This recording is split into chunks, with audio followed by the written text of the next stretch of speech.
Assassin's Creed is all about giving players the thrill of leaping into history and reliving pivotal moments of our past. It has already been 15 years since Altair and the first Assassin's Creed game welcomed you to the Brotherhood in 2007. Today marks the beginning of our celebrations.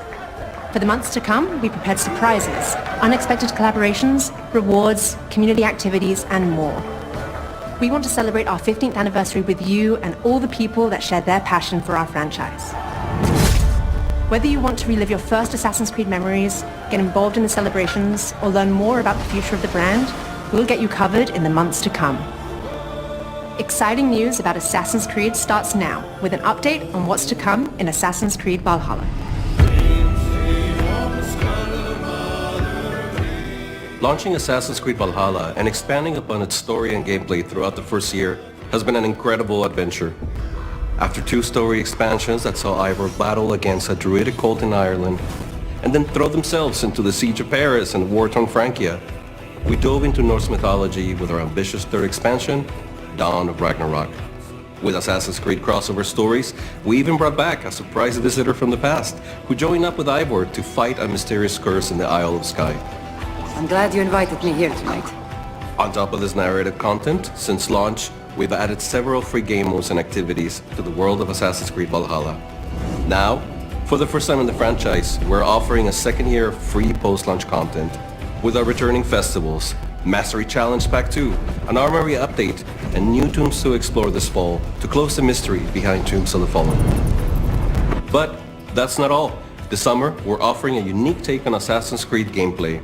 It is my pleasure to present the first look at our latest and most ambitious game mode, The Forgotten Saga, which will be free to all Assassin's Creed Valhalla players.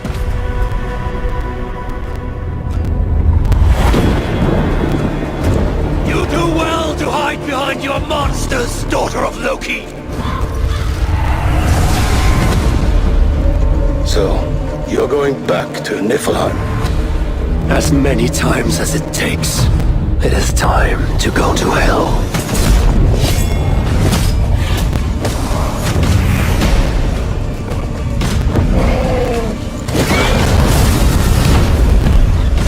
Each time you cast me out will only make me stronger!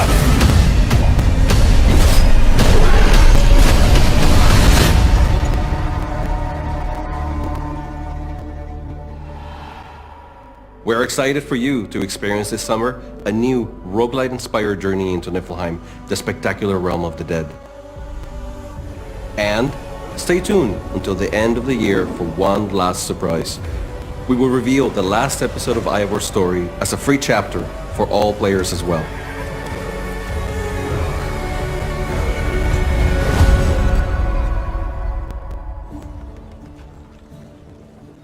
In Assassin's Creed, history has always been our playground, and Discovery Tour is the ideal game mode to discover and learn, with content free of violence and tailored for learning. It is perfectly suitable for all audiences, including schools. For the Assassin's Creed Valhalla team, immersing players in the long-gone world of the Vikings and the Saxons has been a driving passion. Encouraged by feedback from teachers and students, we are proud to take a new step in facilitating access to learning by releasing today a standalone version of Discovery Tour Viking Age for Xbox and PlayStation consoles, as well as Stadia and Luna streaming platforms. We're also honored to be partnering with McGill University in Canada to develop curriculum guides for teachers and students available online for free to help them make the most of Discovery Tour Ancient Egypt, Ancient Greece, and Viking Age as learning tools for the classroom.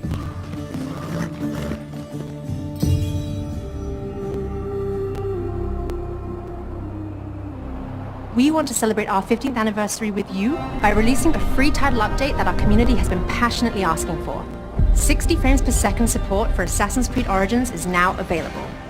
Experience Ancient Egypt under the reign of Cleopatra, now in 60 FPS on Xbox and PlayStation next-gen consoles. To celebrate with all of our players, we will be hosting a free weekend for Assassin's Creed Origins from June 16th to June 20th. The beautiful world of ancient Egypt is a great place to start revisiting and celebrating past Assassin's Creed games. Our 15th anniversary is about rewarding you for your incredible support. To get started, several sets of Assassin's Creed Origins tattoos, along with a naval pack, will be available this week in Assassin's Creed Valhalla.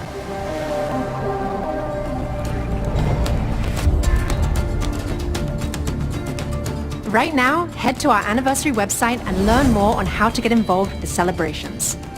Take part in our weekly challenges for a chance to earn prizes and share your favorite Assassin's Creed memories by using hashtag AC15 as we leap into history. Join us this September as we unveil the future of Assassin's Creed during a very special event. We can't wait to show you what's in store.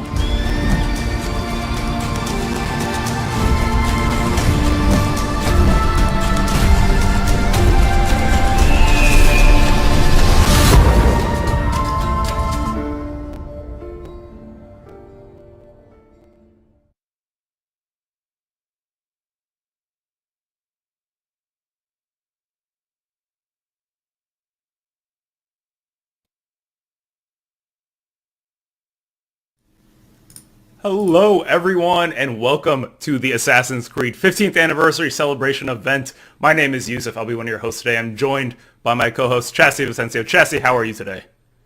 Hey, I'm excited. That was very exciting stuff. So I'm happy to be here to celebrate Assassin's Creed with all of you. And we have a special guest, Yusuf. Oh yes, we do. We are joined by Assassin's Creed producer Jose Ariza. Jose, thank you so much for joining us.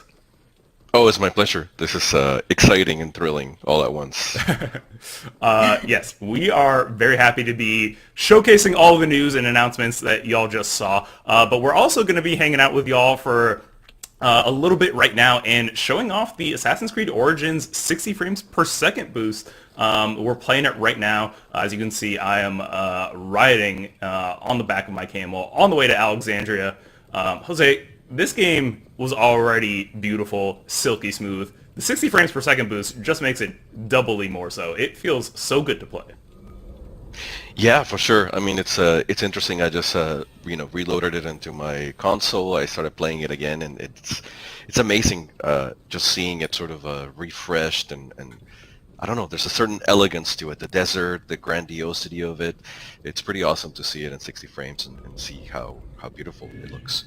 Yeah, I agree. And honestly, I haven't been back to Egypt, in quite some time now. I think it's been about, like 2 years since I've played Origins, and it just feels so good to be back.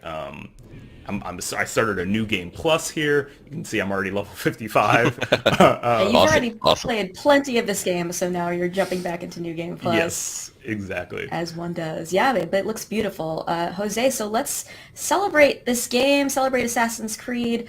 So yeah, Origins. Tell us about your role on this game. You were a producer. God, that feels like a lifetime ago. So at that point, I believe I was associate producer, and I was in charge of basically being the liaison with all other co-dev studios. It was a massive production, and it was my pleasure to be able to work with all the studios that were participating. Sofia, Singapore, Bucharest. I feel like I'm forgetting somebody. Sorry, but it's been it's been quite a while, and it was amazing being part of this production. It was also officially my first full Assassin's Creed production, as I had just joined the studio, and it was amazing being part of this entire production with so many awesome, talented people, passionate people. It was also a really interesting time of the franchise, obviously re-envisioning what Assassin's Creed would be for the future. So it was thrilling and nerve-wracking, to say the least. I imagine there must have been a lot of excitement and maybe internal pressure that you were feeling of bringing the game back, the brand back. Yeah, absolutely. I mean, Assassin's Creed is beloved by players around the world, right? And there's a certain expectation of what the brand is, what the brand, the tenets, the pillars of the brand. It was really fascinating trying to find out how do we bring Assassin's Creed into an open world? How do we give agency to the players of how they play it, how they consume, and there were so many changes. It's funny watching it right now. It feels like, yeah, of course, this is exactly how it should have been. For the player perspective, maybe, this feels like, yes, of course, why would it be anything other than this? But when you're on the other side of, pre-production, production, asking all those questions of, what is the DNA of the brand? What is really Assassin's Creed? The areas where we could experiment or not, or evolve the brand, and certain things that we absolutely wanted to keep. So yeah, it was fascinating. It was preserving the DNA while evolving at the same time. Speaking that, as long as you talk about DNA, my favorite thing and the one thing to me that I never get tired of in Assassin's Creed is these sync points. And so as long as these are here, I'm always going to be a happy camper. It's just one of my favorite things. I never get tired of them, even after doing them, across every AC, so many times. It's, to me, nothing showcases what the verticality, the beauty of AC like those. Yeah, even that's a perfect point, right? People assume that sync points are always there. They're a given. They're hit the easy button and it's done. But even within the context of Egypt, right? Like saying, how do we want the camera to move? Oh my God, now we're in a massive open world and you can see very far into the background. Making sure that it was the right camera movement, the right speed, all these little things that players don't see. We had to like reassess under this, open world scenario. Absolutely. By the way, say that. Sorry. Go ahead. I was gonna say. By the way, I noticed that my camera is really bright. This is obviously to be in the desert. You're bathed in light. Yeah. It's I'm in the desert. He's coming to us live from Alexandria. That's. Wouldn't that be amazing? Also, yes, we are live. We can see the chat, so if you have any questions about AC Origins for Jose, drop them in the chat and we'll ask them. So yes, we do see you, and Yusuf is playing in real time right now, so that is happening. We are playing this AC Origins in 60 FPS on PS5. It's also available on Xbox Series X and S, so you can jump into that. And if you missed that video earlier, there's a free weekend coming for AC Origins, June 16th to the 20th. So if you haven't played or want to jump back in, go for it on Xbox and PlayStation next-gen consoles and play 60 FPS. But yeah, we are live, so if you have questions, please let us know in the chat. But Jose, I'll start with a question for you. So I saw an internal interview with you at Ubisoft, and you said your best memory was working here was E3 2017, and you said getting AC Origins into people's hands for the first time. So can you tell me more about that and what that moment was like? Yeah. Let me see if I can vocalize it right. The production had already been going, I think, for 3 years at a time, and everybody was working really hard to re-envision, to move the brand, to evolve the brand into this new open world. There's a lot of changes that went into this. We went from a mission-driven system to a quest-driven system that you could consume however you wanted. There were so many changes that went into this, and obviously the people that work in the brand, they love Assassin's Creed, and is sort of doing this meditation of everything we wanted to bring into Origins. And obviously every choice we made was because we really truly felt, every director, every producer, everybody in the team that really felt that was the right choice, the right thing to do, but nobody had seen it. So for me specifically, being part of that E3, doing the private demos, there was this moment of exhilaration that you're happy to share what the team has been working on, and especially for me, I was thrilled to be able to be on the floor, to give the demos, to represent the team and the directors and everybody, and it's a huge honor to be part of the brand and to represent everybody's hard work and talent. But on the other hand, it was nerve-wracking. Nobody had seen it. Nobody knew what it was. Yeah. And you give the controller to a player. A lot of them are media. A lot of them are streamers, YouTubers, some celebrities even. We're in LA at E3. And there's this moment that you're super proud, you're super excited, you want to show it. But also a part of you is saying, "Oh my God, please like it." We hope that you see what we see. We hope that this really our vision translates and it's able to be understood by people. And those very first demos that I gave, it was phenomenal. That that fear, but also, you're looking, you give the controller to somebody and you're looking at them and you're like, yeah, no, yeah, It's like, so are you like just directly looking? Are you kind of looking away? Or are you just like nervous about that? That sounds very nerve-wracking. In some cases, some people say, no, you drive. I want you to see you play it. Yeah. You also get some of the media people that are so stoic, and you're playing, you're explaining, and then their total poker face, just like, and you don't know, like, are you loving it? Are you hating it? And at the same time, as we progress, giving more demos, I think there was one person that actually said, "You've given me the Assassin's Creed that I never knew I wanted, and it's phenomenal." Oh my gosh. You can probably see me getting a little emotional because it was so amazing just being there and seeing people say, "This is exactly. I didn't know I wanted this, but this is exactly what it should be." Giving the demos also, you noticed all the NPCs. We had the smart, the Meta AI network. Having the same demo or having people play the exact portion of the game, but seeing different results, seeing different enemies, the wildlife. At some point I saw, I think it was an alligator and a hippo get into a fight, and the guy's like, "Oh, was that supposed to happen?"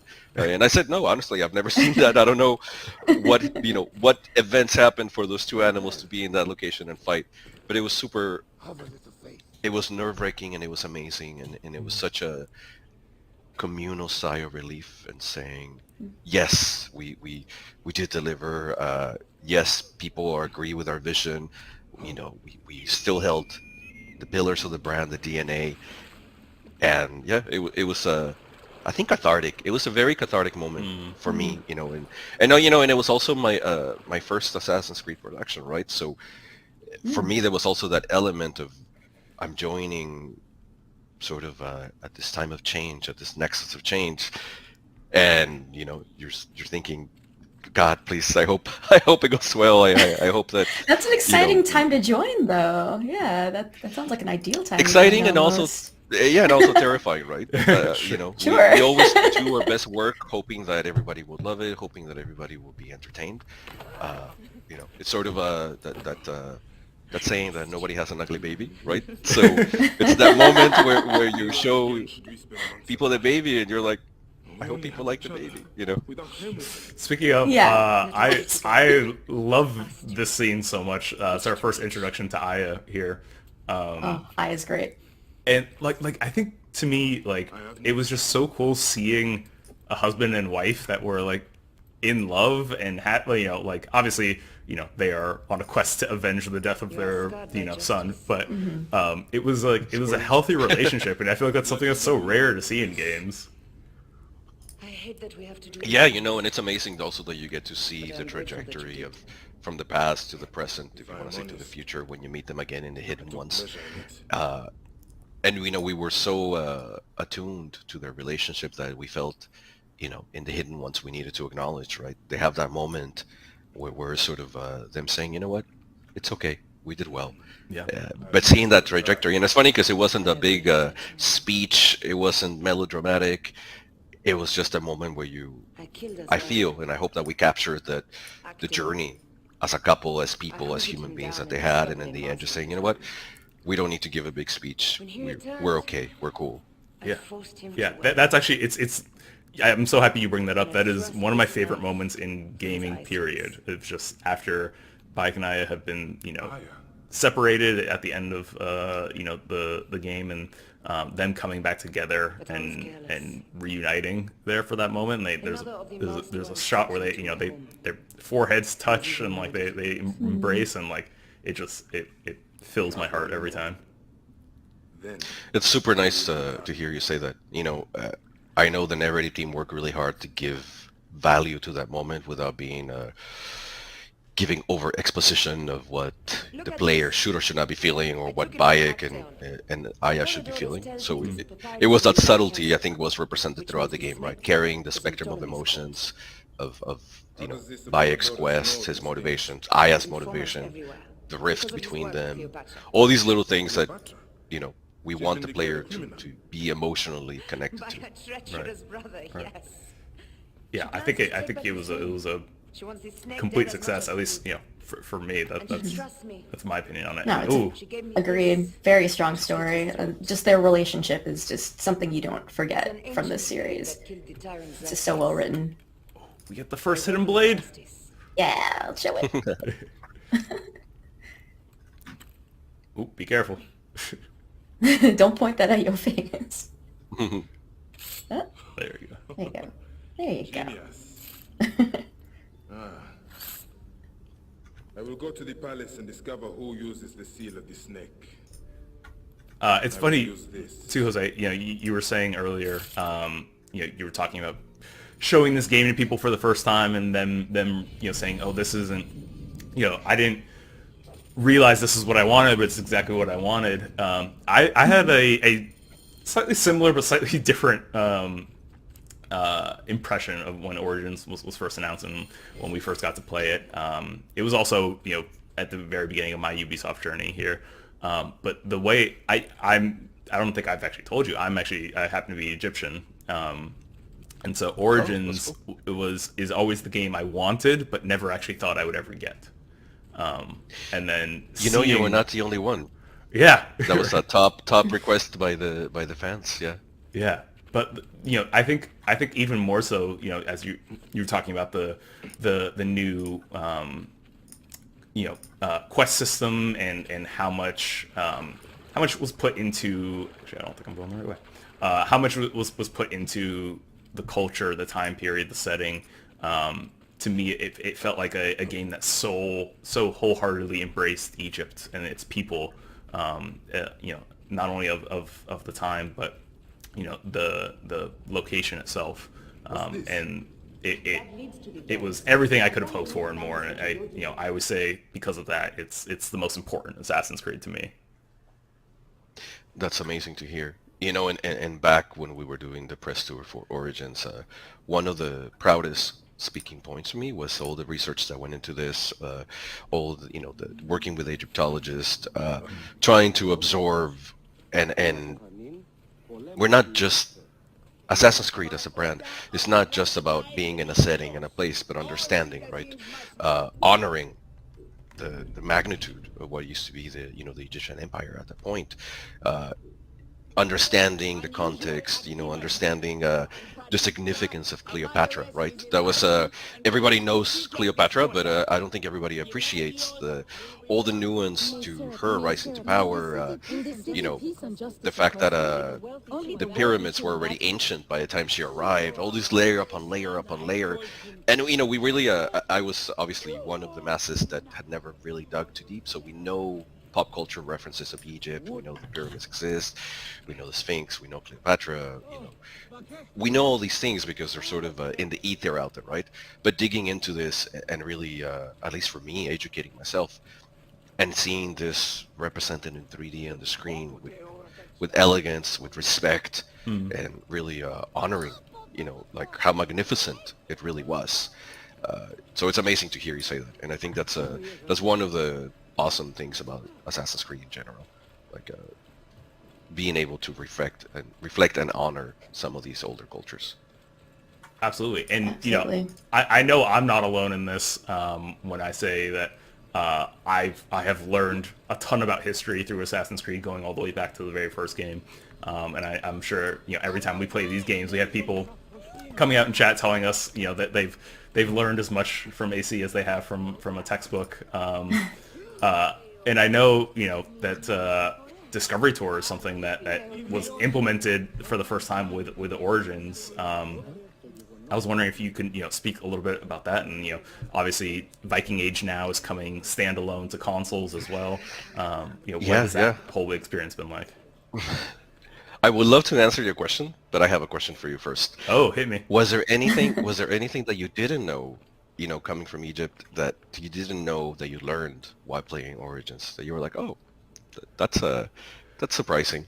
You know, that's a really good question. So I actually thought I knew quite a bit because I studied classical architecture. That was what my degree was in. So I studied Greek, Roman, and to a little lesser extent Egypt. So I wasn't super familiar with Egyptian architecture in that way. But one of the things that I love that I never really realized, because even when you do study Egyptian architecture, it's usually not of this time period. It's usually the pyramids and the Old Kingdom. And so one of the things that I think Origins does such a good job of that I never really realized is that at the time of Cleopatra, Cleopatra is essentially as much Greek as she is Egyptian, and this is a time when the Romans are coming to Egypt, when they're Alexandria is a Greek city, and the thing that this game showed to me and taught me was that at this time during Ptolemaic Egypt, Egyptians themselves were kind of second-class citizens in their own homeland. So that was something I learned just by playing the game, not even getting into Discovery Tour and all the things you learn in Discovery Tour. Mm-hmm. So that's my answer for you. It's interesting. Like obviously seeing Alexandria be reconstructed because it had to be reconstructed from all the information, data, plans that we had. How much of it doesn't exist, right? Right. It's But anyways, to answer your question about Discovery Tour, it was all this research, right? We had to do an amazing amount of research. We collaborated with museums around the world, trying to get artifacts, scans, information. We obviously knew that we wanted to be as genuine as possible and get as much information as we could to be educated, right? And to really pay homage to the culture. During all the research, working with Egyptologists and really absorbing this, we realized there's so much mystery, magic, so much information that hasn't been collected in a way that could be digested.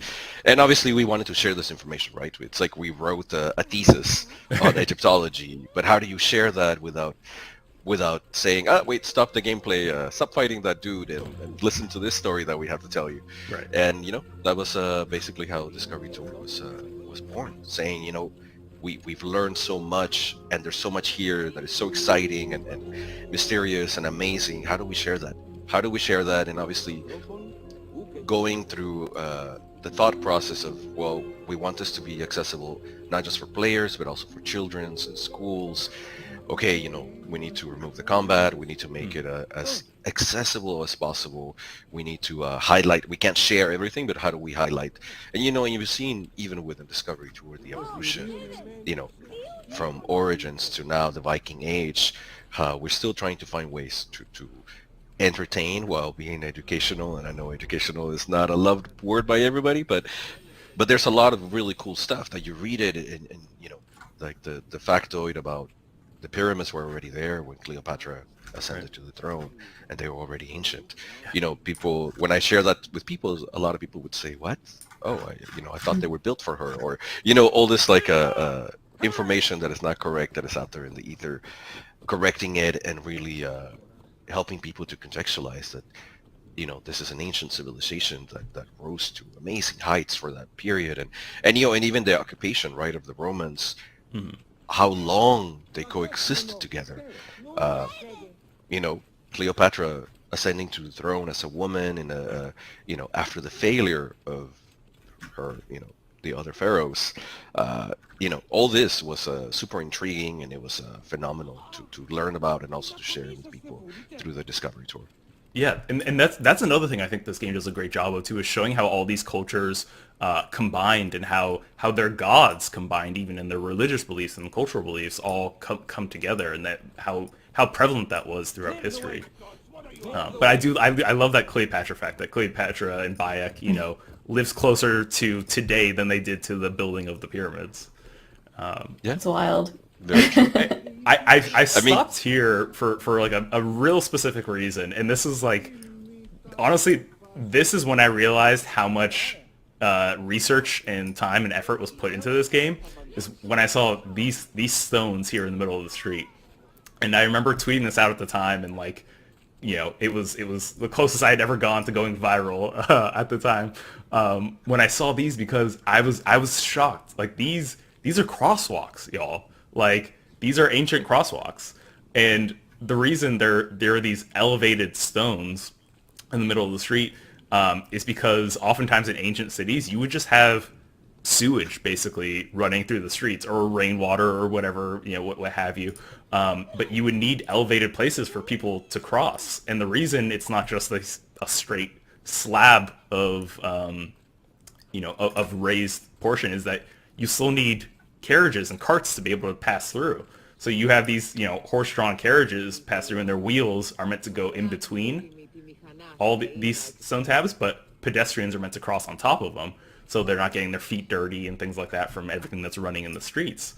And when I saw that, I was like, oh my god, this is something that 0.01% of players would ever even notice, ever even think about, ever know existed, but and no one would miss if it wasn't there. But the development team put in that extra time and effort because they wanted to make it as realistic as possible, and that blew me away.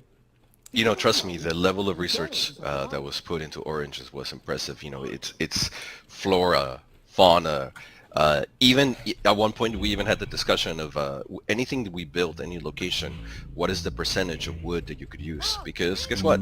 There's not a lot of wood in Egypt, right? Even the materials, like what type of rock, all of this had to be true to the culture, to what was available to them. It's strange to be talking about building a location, a military fort, and saying, no, wait. You cannot use more than X amount of wood because wood was precious at that point. And players probably don't, necessarily focus on that because they're busy playing. But all these little things that we have to say, well, no, it has to feel as authentic as possible, right? Even the stones on the floor, the patterns, all these things that could just be taken as artistic choices, they're actually very informed and based on all the research that was done. Yeah, I mean, I think it's one of those things that, even if you're not, you're maybe aware of them, it comes through in the end. Ooh, let's not die. All right, I want to address the chat and say hi to them because they've been asking some questions. The chat's been flying by, so I've grabbed as many as I could. And so thank you for sending your love. Thank you for sending your questions in. Just want to shout out some people who are sharing some love. Dr. XY said, I love this game series so much. Thank you for your incredible experience. Devster said, thank you, Ubisoft, for doing this event and these kind of games. I love it. Nick Nakamata said, I'm glad I can finally play in 60 FPS. Time to revisit Origins. And then Enigmar said, just wanted to tell you how amazing AC Origins was, thanks to the work of all the team and how it raised the accessibility of the franchise. I was able to play AC games again. It changed my life in many ways. Love hearing that stuff, so thank you for sharing your stories. That's all amazing stuff. So let's go to some questions. So Taryn Walker earlier asked, what were the biggest challenges in bringing Assassin's Creed to an open world for the first time? Oof. All of them. All of them. There was so much. I mean, obviously, the going into an open world, how you play that open world, right? Because we should be able to go wherever you want to go, whenever you want to go. Trying to find this formula, going from a mission-driven system to a quest system. Changing the combat, that was huge, right? Because now you're in an open world where you can be surrounded by animals or NPCs and enemies. Changing the combat from our old system to a hitbox system, which was, it means that if you have a long axe and you spin around and the enemies are near you, you should be able to hit every single one of them. It's no longer the queue system of I'm only fighting the guy that's in front of me. Take your ticket, and now serving enemy 355 step up. It's sort of all these rationalization of how do we give players a choice to basically do anything they wanted, go anywhere they wanted. There was also the big question of the desert, right? To be honest, the first time I heard, oh, we're doing Assassin's Creed in Egypt in the desert, I thought of the pyramids, but I also thought, oh, that's a lot of desert, right? Like how do we address that? How do we direct the player to pockets of content? How do we still make it interesting, entertaining? The sandstorm, that was a huge challenge. Because it has to look good, right? It has to look good, and you have to be able to appreciate it, feel like it's there. It needs to be substantial. Constructing the pyramids, that was also I think that we absolutely could not get wrong. And it's not just the visual of the pyramids, but also climbing the pyramids, sliding down the pyramids. An interesting anecdote, even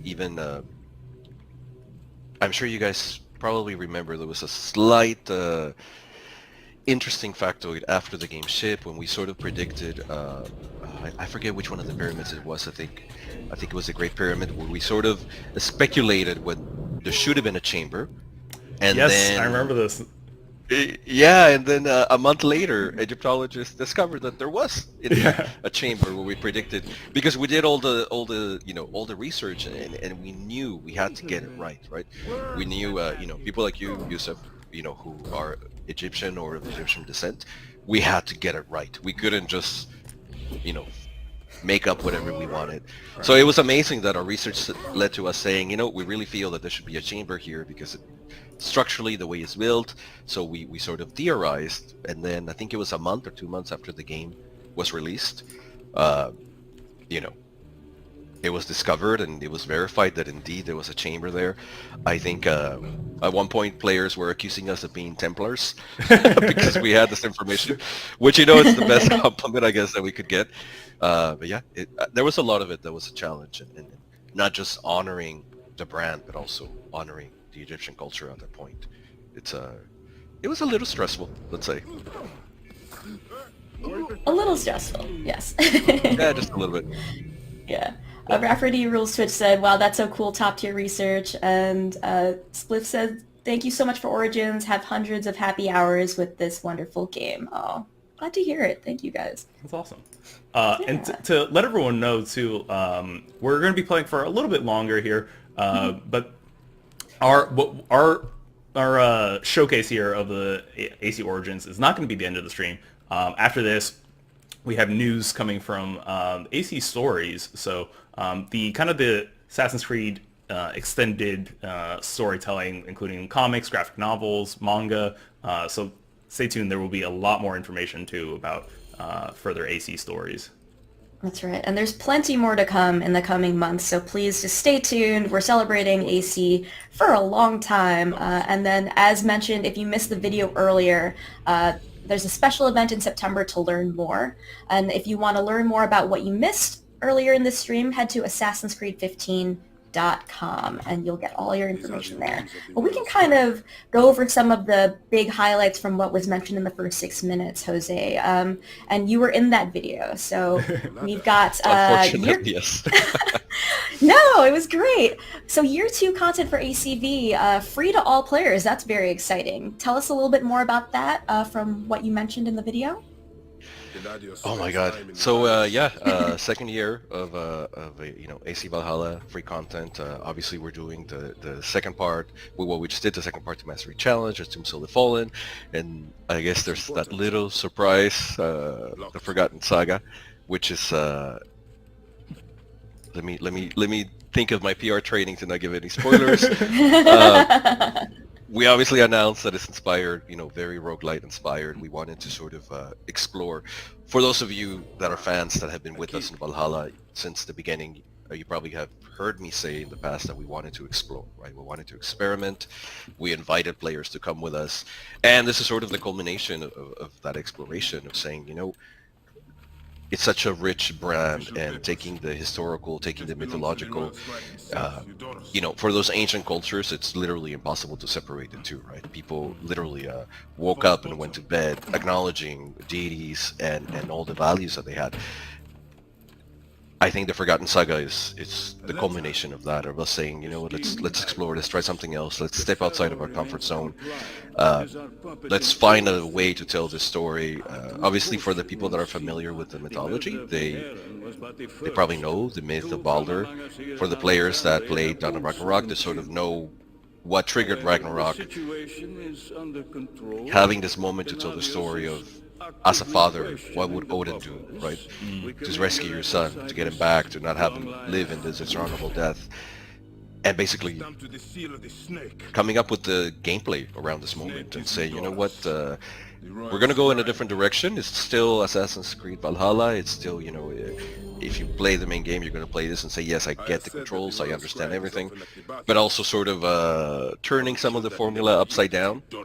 Much like a roguelite, obviously, you're intended to die. The more that you play and die, the more powerful you get. As you sort of get kicked out of Niflheim, the story unwraps, and then you should really understand what's happening, and you really there's some subtlety to the storytelling as to why Odin is trying and what it means to him. You know, he's not there as Odin, the old father. He's there as Odin, the father. You know, he's not welcome there. He's depowered. He sort of needs to build his power up to be able to rescue Baldur. I think that's all I can say without giving any spoilers. But for sure, you know what? That's plenty. The best part is that it's an exploration. Is the team sort of saying, you know what? Let's try something else. Let's do something else. Let's give something unique to the players, and it's free. Everybody can free to all download it. We have players. yeah. It's exciting. So you know, and to be honest, it's been amazing having the community be part of this journey with us, and we've been listening to the feedback. You know, exploring, trying new things, growing from the feedback. The Forgotten Saga is sort of the culmination of a lot of ideologies that we merged. A lot of you know, new things that we wanted to try. I hope that players play it and like it. You know, it's another E3 moment, right, where we say, okay, we're going a different direction to be experimental. We think this is really cool, and we hope players also think it's cool. I want to point out a comment that Rad Dude said in the chat, where said Jose is great. You can really tell his passion for the AC brand, and yeah, totally agree. Yeah, absolutely. Let's see if there are any other questions. So I've got one from YOBZ who said, "What's your favorite aspect about Bayek?"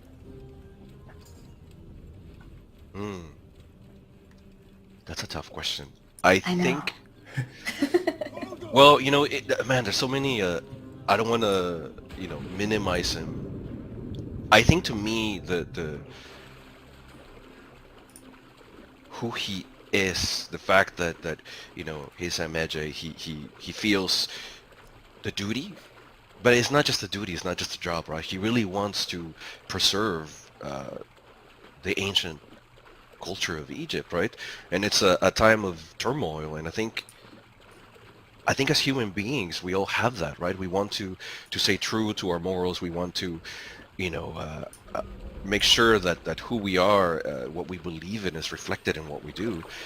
You know, we were talking before the stream about, you know, how kids love Bayek because he is this figure of an upstanding citizen that is there to protect the people, that is there to preserve their quality of life. You know, you could say that he's a sheriff, but he's really not just a sheriff, because he honestly, really, truly wants to do good for the people, right? He really, truly embodies this role, heart and soul. And I think seeing his journey, you know, it's inspiring in some ways, because I think as human beings we all have that of you know, we want to do good. We want to do good by not just ourselves but the people around us, and he sort of embodies this, and how far he will go in his journey for this. And he'll go pretty far. Yeah. That's a really good answer though. Yeah, that's a good. And answer. like I feel that really hard, because you know, one of the things that Origins allowed you to do, which I'm a big fan of, obviously, is you know, customize Bayek's hair, right? You could have long hair, no beard, long hair. You know, I tend to go for the short hair on top of the beard. You know, who would have thought? Oh, I wonder why. Yeah. But the other thing I really like is that you can choose whether or not to keep Bayek's hood up or not, like up or down. And to me, I never put the hood up, and that's just me. There's no wrong way to do it. Obviously, you can absolutely play with the hood if you like. But to me, it was because of everything you just said that Bayek is a Magi. He is a protector of the people of Egypt. He is not, you know, at this time in the story, he is not someone who is hiding and you know, working in the shadows. He is a protector of the people of Egypt, and he has nothing to be ashamed of for that, and or nothing to hide from in that aspect. And it's important to him that, you know, he is there for the people of Egypt, and that he is visible to them. So I always kept the hood down because of that. You know, as I'm speaking, I'm realizing that maybe there is a metaphor in there somewhere about who Bayek is, and sort of, you know, his evolution of wanting to stay true to the old, but also embracing the new and moving forward and finding out how he best can be there for the people. Maybe this is a metaphor also of Origins itself, right? Trying to preserve the DNA of the brand, and also doing right by the players and saying, well, it's time to evolve and we're going to take the good, all the traditions of what are AC and push them forward. I don't know if the writers intended that, but it feels like there's a metaphor in there somewhere. I think, yeah, they would. I'm sure they would tend to agree. I just want to mention again that Assassin's Creed Origins is available on 60 FPS on Xbox and PS next-gen consoles, and there's a free weekend. There we go, free weekend, June 16th to the 20th. So you should jump back in or play for the first time if you've never played before. It's the perfect time. And so for everything you missed earlier, we had some announcements at the beginning of the stream. Head to AssassinsCreed15.com to learn more. So we have our first true assassination here. Ooh, yeah. We've infiltrated this bathhouse. We're trying to assassinate Eudoris with nothing but our hidden blade. This is Bayek's first assassination out here with the hidden blade. It's wild seeing this again. It's, giving me total flashbacks. This to me is what Assassin's Creed is all about. You know, like there's your target. The entrance is guarded. You're not just walking right in. How do you get about this? Hey you! Stop! Ptolemy is a chinless simpleton. Simonides, you have consumed too much wine. I have, and I... Now, there's a link in the chat now for the free weekend if you want more information. Yusuf, do you have any hot goss on Ptolemy? Hot goss on Ptolemy specifically. Ooh. No, oh gosh, nothing that comes to mind. Sorry, I'm a little bit preoccupied here with... Yeah. Sorry, I'll let you. You do your thing. You do your thing. And the free weekend. So someone was asking if it was PC only. No, it's also on Xbox, PlayStation, and Stadia, in addition to PC.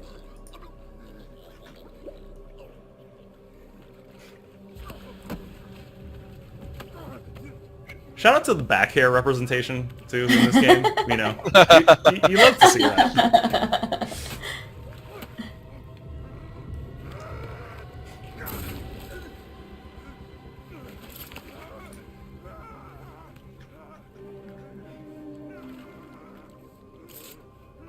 Oh. Mystery solved. Remember you know, those moments that we wanted to explain to players why the salute, you know, and him losing his finger and how that became iconic for the brand in a way. Yeah, that was I remember gasping the first time I saw that of being like, oh, that's why, you know, and it was really out of desperation more so than anything else.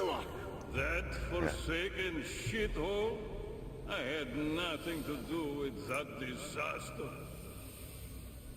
It is too late for your lies. Anubis awaits. I think these conversations too post-assassination, obviously it's something AC's always done, but to me they're some of my favorite parts.